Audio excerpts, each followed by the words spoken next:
Have you ever wondered why the people who mean the most to us are sometimes the ones we end up hurting the most? It's one of the strangest, most painful truths about human nature. We love deeply, we care fiercely, yet somehow we still find ways to cause pain to the very hearts that hold us closest. And it doesn't always come from hate or cruelty or indifference. Often it comes from fear, from insecurity, from the hidden parts of ourselves we never learned to love. When you think about love, you think about safety, about warmth, about connection. But love also brings exposure. It shows you the places inside yourself you'd rather keep buried. The more someone sees you, the more they touch the parts of you that are fragile, unhealed, and raw. Love doesn't just open the heart, it opens the wounds you tried to hide. That's why sometimes, the closer someone gets, the more defensive you become. You're not pushing them away because you don't care. You're pushing them away because they're standing too close to your pain. Psychologists call this emotional projection. It's when you unconsciously throw your own fears, guilt, or shame onto someone else. You start accusing them of the very things you're secretly struggling with. You say they don't care enough, when deep down you're the one afraid of not being enough. You say they're distant, when in reality you're scared to get too close. This cycle repeats over and over until both people are hurting, both feel unseen, and both start questioning if love is even worth it. But the truth is, the pain doesn't mean the love isn't real. It means the love is real enough to bring everything buried inside you to the surface. And that's terrifying. Because when you love someone, you hand them the power to break you. You trust them with your softest parts. And when that trust shakes, even slightly, your survival instincts kick in. You fight. You blame. You distance yourself, thinking it'll protect you. But all it does is make you lonelier, more misunderstood, and further away from the person you care about most. Love isn't just about joy and comfort. It's a mirror. It reflects everything inside you. Your childhood wounds, your fears of abandonment, your need for control, your hunger for validation. And the people we love, they become the clearest mirrors of all. They trigger the exact same emotions we thought we'd outgrown. That's why your partner, your parent, or your closest friend can make you feel 10 years old again. Lost, scared, angry, desperate to be understood. Love doesn't just show you who they are. It shows you who you've been all along. Sometimes we hurt the ones we love because we're testing them. Deep down, we're asking, will you still love me if I show you my worst? It's a subconscious test of safety.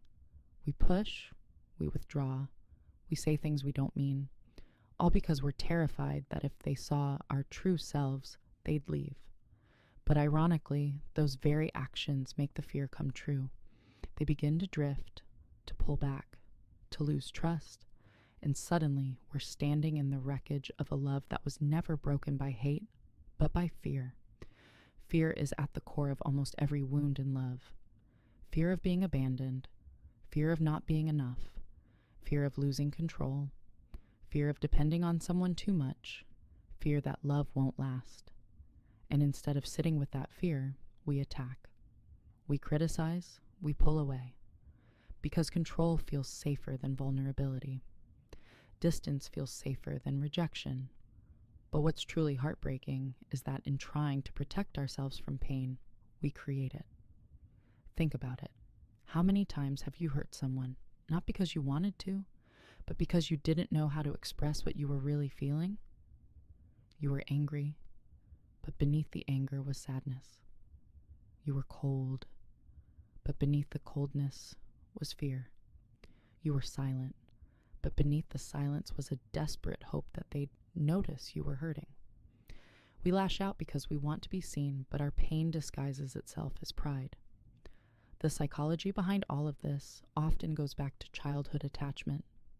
If you grew up in a home where love was inconsistent, sometimes warm, sometimes cold, your nervous system learned to associate love with anxiety. You crave closeness, but you fear it too. You long for safety, but you don't fully trust it. So as an adult, love feels confusing. You find yourself sabotaging the very thing you want most, not because you're broken, but because your brain learned that love isn't always safe. People with anxious attachment often hurt the ones they love by clinging too tightly, by overthinking, by trying to control every small detail to avoid being abandoned. People with avoidant attachment hurt those they love by pulling away, by acting cold, by pretending they don't care, all to protect themselves from the pain of dependence. Both patterns come from the same root, fear of being hurt, and until that fear is faced, love will always feel like a battlefield. But there's another layer, self-worth. When you don't fully love yourself, it's hard to believe that someone else truly could. You start doubting their affection, questioning their loyalty, finding flaws where none exist. You sabotage the love you're given because deep down, you don't feel deserving of it. You think, if they really knew me, they wouldn't stay. So you build walls and call it strength. You push them away and call it independence. But the truth is, you're just scared to be seen. Healing begins when you realize that love isn't supposed to be a performance. You don't have to earn it, prove it, or perfect it. You just have to allow it. Real love will trigger you. It will stretch you. It will expose every part of you that's still afraid. But it will also give you the space to grow. Because when someone truly loves you, they don't want your perfection. They want your honesty, your presence, your truth. The next time you catch yourself hurting someone you love, pause. Ask yourself, what am I really feeling right now? What am I afraid of losing? What part of me is trying to protect itself? That moment of awareness can change everything.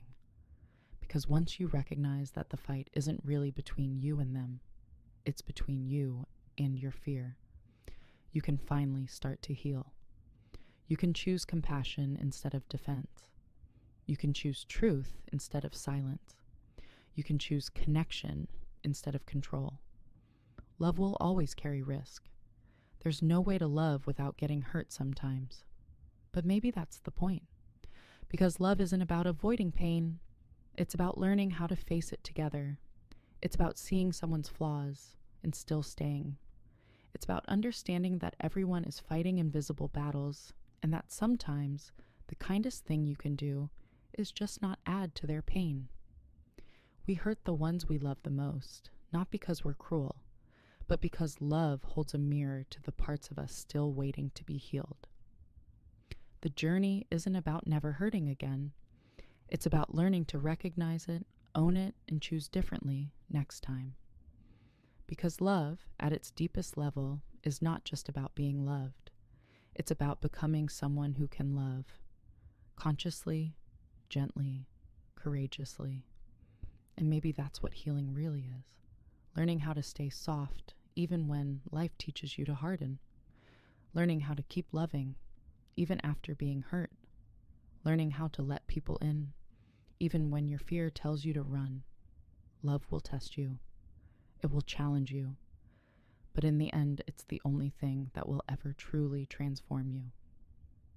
So the next time you find yourself hurting someone who matters to you, remember, you're not broken, you're just human.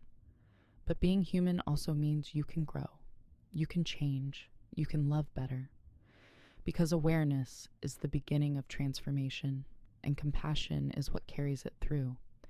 And that's the quiet beauty of it all. Love isn't meant to be perfect, it's meant to be real.